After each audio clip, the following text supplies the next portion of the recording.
Queue న్యూస్లో పనిచేయటకు senior video editors కావాలను సంప్రదించవలసిన నెంబర్లు 8688926084.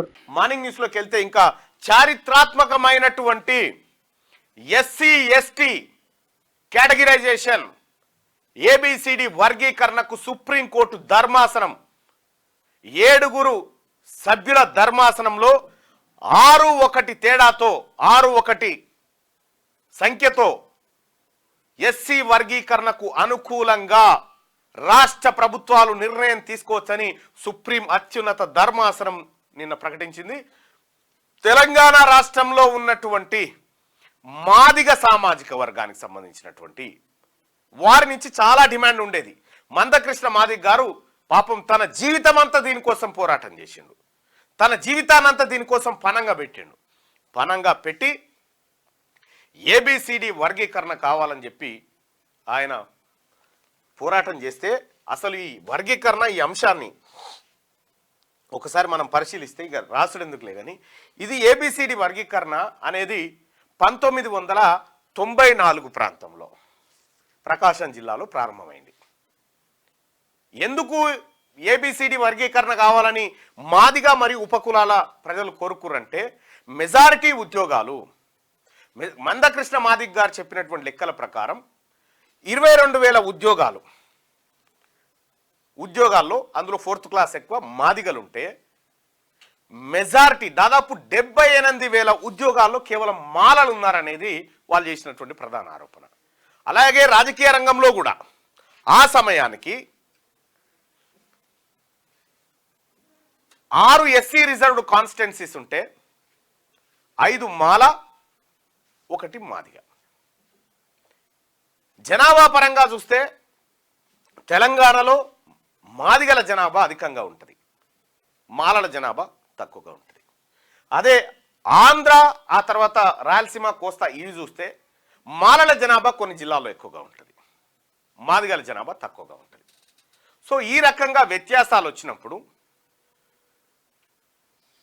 చంద్రబాబు నాయుడు గారు 2000 సంవత్సరంలో ఏబిసిడి వర్గీకరణ కోసం జస్టిస్ రామచంద్ర ఓ కమిషన్ వేసి వర్గీకరణకు సంబంధించినటువంటి అంశాన్ని తెర మీదకి తెచ్చి అసెంబ్లీలో బిల్ పెట్టిండు. జీవో ఇచ్చి ఏబిసిడి వర్గీకరణ చేసి దాంట్లో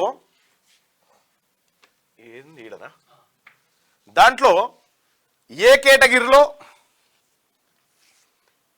తర్వాత బి కేటగిరీలో, సి కేటగిరీలో, డి కేటగిరీలో ఏ కేటగిరీకి 1%, బి కేటగిరీకి 7%, ఆ తర్వాత సి కేటగిరీకి 6%, ఆ తర్వాత డి కేటగిరీకి 1%. ఈ రిజర్వేషన్లు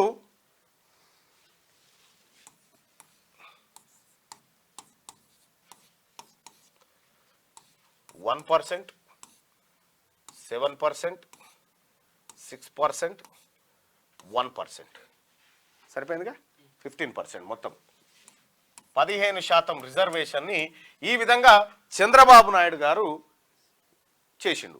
అయితే ఇది ఎప్పుడు 2000 సంవత్సరంలో చేసిండు. 2000 సంవత్సరంలో చేస్తే 2004 వరకు అన్ని నియామకాల్లో ఇది కొనసాగింది. తద్వారా ఏం జరిగిందంటే మాదిగ సామాజిక వర్గానికి సంబంధించినటువంటి బిడ్డలకు అత్యధికంగా ఉద్యోగాలు వచ్చినాయి. చూసిరా ఏబిసిడి వర్గీకరణ జరిగితే వచ్చే మార్పు గిది అనేటువంటి జనాభా ప్రాతిపదికన ఈ మార్పు వస్తుందని చెప్పి ఇందులో మాల ప్లస్ 24 అనుకుంటా ఉపకులాలు, మాదిగ ప్లస్ 18 అనుకుంటా ఉపకులాలు. ఇందులో ఒకటి ఉంటుంది, ఇందులో కేవలం 5 ఉంటాయి, ఇందులో 4-5 ఉంటాయి. అయితే ఈ 2000 నుంచి 2004 వరకు అత్యధిక ఎస్సీ రిజర్వ్డ్ ఉద్యోగాలను మాదిగ సామాజిక వర్గం బిడ్డలు సాధించుకోగలిగారు. సో ఇది మార్పు అని చెప్పి చంద్రబాబు నాయుడు, వాస్తవానికి ఇది 1994 కాదు, 1970లో స్టార్ట్ అయింది వర్గీకరణ అనేది. 1970 ప్రాంతంలో స్టార్ట్ అయింది. సరే, 94 నుంచి ఇది యాక్టివ్ అయింది. యాక్టివ్ అయిన తర్వాత మందకృష్ణ మాదిగ గారు ఎంఆర్పిఎస్ మాదిగ రిజర్వేషన్ పోరాట సమితి అని చెప్పి పెట్టి మాదిగ అదే కదా ఆ రిజర్వేషన్ పోరాట సమితి ఏబిసిడి వర్గీకరణ అని పెట్టి ఈ సుదీర్ఘమైన పోరాటం చేస్తే సో చాలా రకాలుగా మందకృష్ణ మాదిక్ కూడా అనేక రకాలుగా ప్రయత్నాలు చేసిండు, అనేక రకాలుగా అటు తెలుగుదేశంతో పోయిండు, ఇటు కాంగ్రెస్తో పోయిండు, ఇటు బీజేపీతో పోయిండు, నానా రకాలుగా ఆ ప్రయత్నం చేసి దాదాపు ఒక 30 సంవత్సరాల తర్వాత, అంతేగా 30 సంవత్సరాల తర్వాత అది సుప్రీంకోర్టును మెప్పించి ఇవాళ వర్గీకరణకు పచ్చ జెండా ఊపించిండు. ఈ క్రెడిట్ ఈ ఉద్యమాన్ని కాపాడిన మందకృష్ణ మాదిగదైతే అయితే ఈ అంశంలో ఈ దేశంలోనే అత్యున్నతమైనటువంటి న్యాయవాదిని పెట్టి ఆయన ద్వారా వాదించడంలో కీలక భూమిక పోషించినటువంటి వ్యక్తి దామోదర రాజనరసింహ.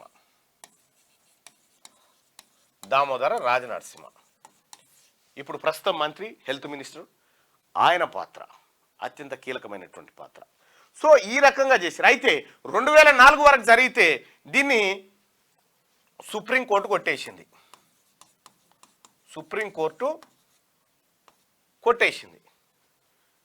హైకోర్టు, సుప్రీంకోర్టులు కొట్టేసిన తర్వాత ఏమైంది? 2004లో మళ్ళీ వైఎస్ఆర్ గవర్నమెంట్ అసెంబ్లీలో చట్టం చేసిరు. మళ్ళా అసెంబ్లీలో చట్టం చేసి రాష్ట్రపతికి పంపితే ఫస్ట్ ఏది చంద్రబాబు నాయుడు గారు చేసినటువంటి చట్టాన్ని కేఆర్ నారాయణన్ అప్పుడు రాష్ట్రపతి ఆయనకు పంపితే ఆయన ఆమోదం పొందిన తర్వాత కొట్టేసిరు. తర్వాత వైఎస్ఆర్ గారు ఈ అసెంబ్లీలో చట్టం చేసి ఈ ఏబిసిడి వర్గీకరణ జరగాలని చెప్పిండు. కాంగ్రెస్ పార్టీ ప్రభుత్వం 2004లో కొత్తగా ఏర్పడినప్పుడు చేయాలని చెప్పారు.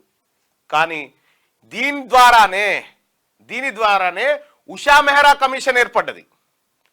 ఉషా మెహ్రా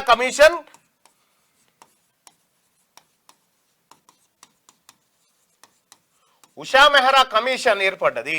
ఈ కమిషన్ ఏర్పడడానికి కారణం కాంగ్రెస్ పార్టీ ప్రభుత్వం అసెంబ్లీలో చేసినటువంటి ఈ ఏబిసిడి వర్గీకరణ బిల్ ఏదైతే పాస్ చేసిరో దాని ద్వారా ఉషా మెహ్రా కమిషన్ ఏర్పడి ఉషా మెహ్రా కమిషన్ చెప్పినటువంటి సిఫార్సులు ఏంటంటే ఏబిసిడి వర్గీకరణ జరగాలి అనేటువంటి మాటను క్లియర్గా చెప్పింది. ఇవాళ ఏబిసిడి వర్గీకరణ జరగాలని చెప్పింది ఉషా మెహ్రా కమిషన్. ఉషా మెహ్రా కమిషన్ సిఫార్సులనే అప్పుడు చంద్రబాబు నాయుడు గారు వేసినటువంటి ఆ రిజర్వేషన్ అయితే ఉందో అది 5 సభ్యుల ధర్మాసనం తిరస్కరించింది. అయితే ఇప్పుడు నిన్న జరిగినటువంటి 7 సభ్యుల ధర్మాసనం ఏదైతే ఉందో 7 సభ్యుల ధర్మాసనం దీన్ని కొట్టేసింది. ఈ తీర్పును వర్గీకరణ చేసుకోవచ్చు అని చెప్పి ఉషా మెహ్రా కమిషన్ చెప్పినటువంటి మాటనే సుప్రీంకోర్టు చెప్పింది. ఈ ఉషా మెహ్రా కమిషన్ ఏర్పాటు కావడానికి ప్రధాన కారణం వైఎస్ రాజశేఖర్ రెడ్డి గారు కాంగ్రెస్ పార్టీ ప్రభుత్వం తీసుకున్నటువంటి నిర్ణయం.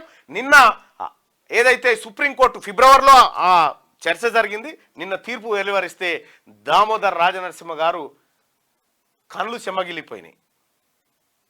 ఆయన పడ్డటువంటి తపన, ఆయన చేసినటువంటి వీలైతే ఆయనతో ఒకసారి మాట్లాడేటువంటి ప్రయత్నం చేద్దాం. మందకృష్ణ మాదిగన్న కూడా లైన్లోకి వస్తే ఒక్కసారి ప్రయత్నం చేయండి అన్న.